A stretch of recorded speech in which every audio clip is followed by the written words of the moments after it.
Hello everybody, how's it going? Hard Games Rock here. Today I wanted to talk to you guys about Code Vein, a brand new action role-playing game that's being developed and published by Bandai Namco Studios. From the looks of it, Code Vein looks to be kind of like a Dark Souls meets anime clone. And if you haven't seen my previous video talking all about how much I love the Dark Souls trilogy and desperately want it to be on the Nintendo Switch, you should check that out because it does a really good job of articulating how much I love the series. And so seeing a game like this come out in the very near future is really exciting. But that's not all. We have a brand new gameplay footage to get an idea of what the game is. Before we had the trailer, which admittedly looked really cool, but we had no real idea of what to expect. So enough rambling, let's watch the trailer and I'll give you all my thoughts and impressions on what the game looks like so far. Let's do it.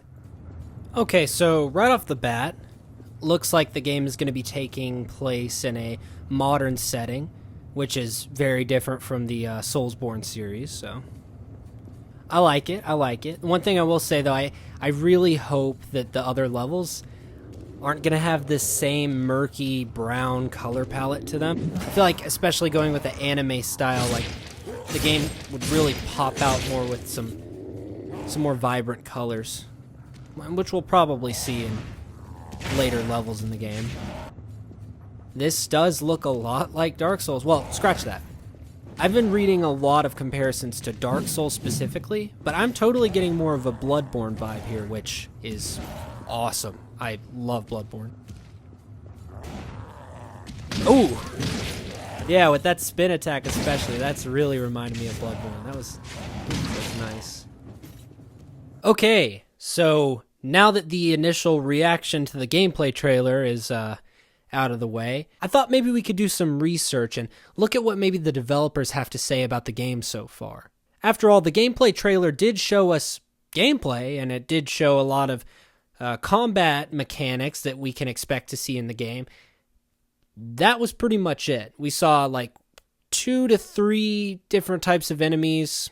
I think if we do some digging, we can find more information. So let's get into it. Okay, so looking at this article from Gematsu.com, and I will leave the link in the description for sure.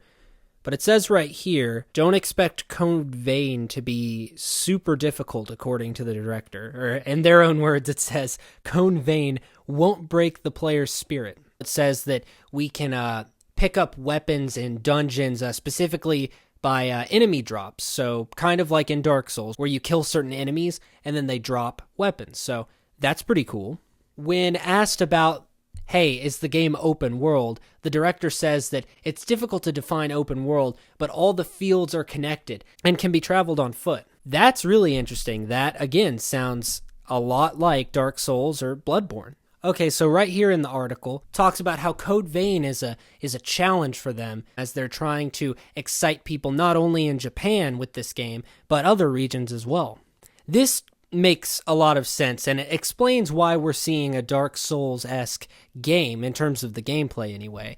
Dark Souls, the entire series, as well as Bloodborne, was a huge success here in the States, as well as Japan and other regions, so it makes sense that a role-playing development team would go with a game like this, as opposed to a game like Persona 5, which, even though that is doing really well here, games like that are kind of hit or miss, and I think those types of role-playing games are just starting to take off, or at least to a more mainstream status. Given the trailer we just watched, I can say that I am definitely keeping my eyes peeled for any more information that comes out with this game. I am definitely looking forward to it. Although it is sad that it's not coming out for the Switch, but what can you do? Alright, let me know your thoughts and opinions down in the comments section below, but most importantly, you guys, go play some hard games.